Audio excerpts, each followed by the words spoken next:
Gaffer, 2-2 draw in the end. How do you assess that performance?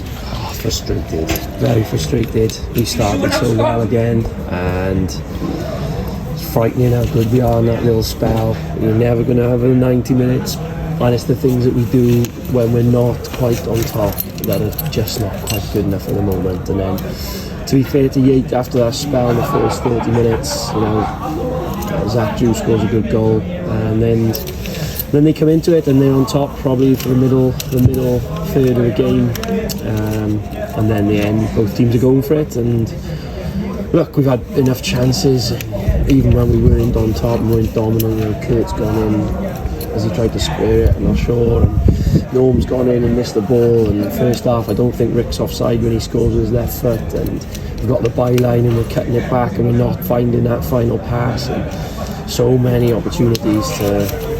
We've got the one block, the double block on the line, the second one may have hit a hand, but we've got a double-edged sword. We've got to take more chances and we've got to keep less goals. We've got to concede less goals.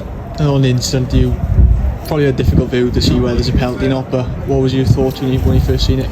Oh, I don't know. I didn't really see it. I mean, our boys don't really appeal like that unless there's something going on. I'll need to see it back, but this is the way it goes, isn't it? It's just football. I said to the boys, if it comes down to one refereeing decision between us and Yate, then we're not good enough. We've got to be better than that. That doesn't even make a difference to the final outcome of the game. Having said that, we go to Buxton, Ames lifts his arm slightly, not intending to hit the ball, is a penalty. We're out the FA Cup. We come here, it's flying in the net, boy's arms away from his body, it hits him, that's what the boys are saying, and we don't get it. So that's the way things go sometimes, but I'm not going to use that as an excuse. Yate had a really good spell in the game, and on reflection probably 2-2 is a fair result, but a disappointing performance after the first 30 minutes. You mentioned the chances there. It's just about taking the chances when you're in the final third. Yeah, we do have to be more clinical. We have to be more ruthless at both ends of the pitch. Sometimes that's an easy cop out for a manager to say that, but there's 2 games now where we've created chance after chance after chance after chance, and we've conceded 5 goals in 2 games as well. So there's lots to work on, so much to work on, and we've got to keep at it. And just touching the fans today, they've dressed up in their costumes. They spent their money well.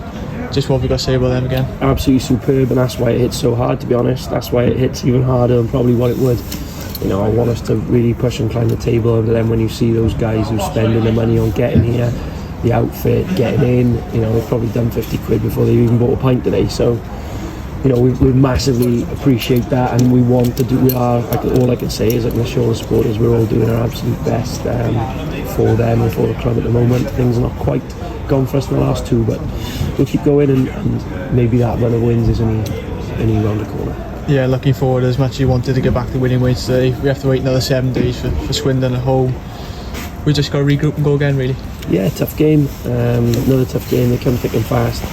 Everybody's competitive in this league from the top to the bottom, and we'll see that from some of the results today. And so we've got to keep working at it, keep trying to improve, stay level, don't get too high, don't get too low, and just keep trying to get better and better game on game on. Cheers, Gaffer. Cheers.